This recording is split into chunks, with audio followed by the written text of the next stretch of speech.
Good evening, I'm Justin Betty. Tonight, tensions continue to rise in Kenosha, where 2 protesters were shot and killed last night. A third remains in the hospital, and an Illinois teen is now under arrest. This is the latest chapter in the drama surrounding the police shooting of Jacob Black. Newswatch 12's Cooper Henkel has been following the protest and is here to put the chaos into some context. Cooper, remind me and remind everyone how this all got started. Well, protests began Sunday evening after reports of a police shooting went viral. Police say they were called for a domestic incident involving Blake, one that resolved before their arrival. The family of 29-year-old Blake says he was there to break up a fight between 2 women. While Blake returned to his car, police opened fire 7 times. Blake's 3 sons were in the car at the time.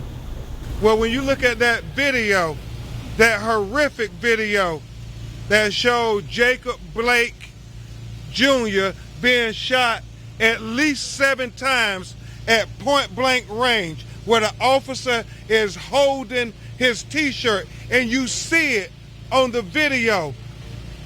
Remember what his mother just said. Where is the humanity?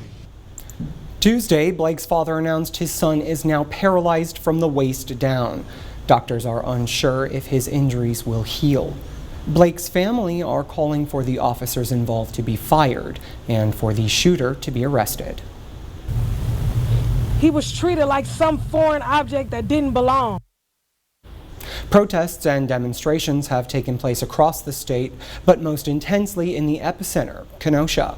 Continued protests and vandalism prompted Governor Evers to issue Emergency Order 86, increasing National Guard presence up to 250 soldiers Tuesday. All right, so we've had 3 nights of protests now. Last night, the worst. Again, the 3 people shot, 2 of those people killed. Today, police arrested a teen for those shootings. Exactly. Police have arrested 17-year-old Kyle Rittenhouse of Illinois for those shootings and charged him in Kenosha with first-degree intentional homicide. Rittenhouse, seen here, and others claim to be part of the militias organized by online groups. Here you can see law enforcement handing out water bottles to those militia members prior to the shooting. The poster of this video reports hearing law enforcement thank them for their presence. Observers note that Rittenhouse was wearing latex gloves at the time of the shooting. You can see them here.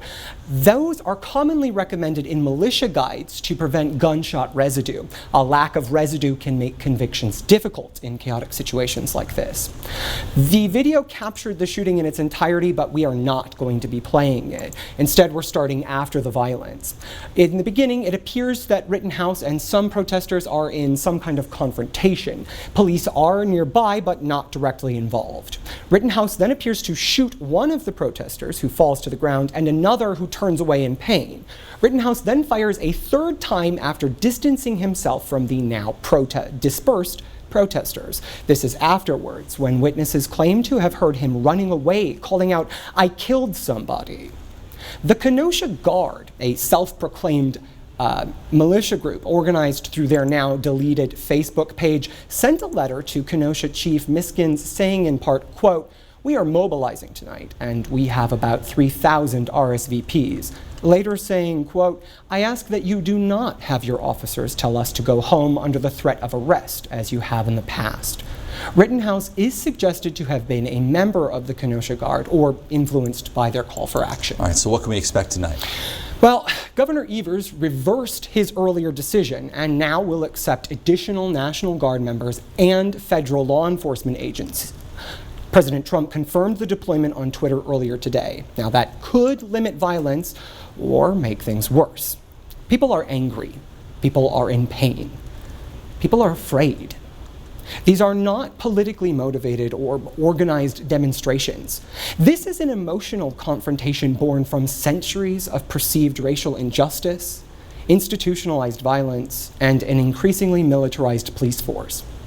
Understanding this situation means understanding the feelings driving this conflict. We will continue to monitor this situation and provide context for the ongoing situation. All right, and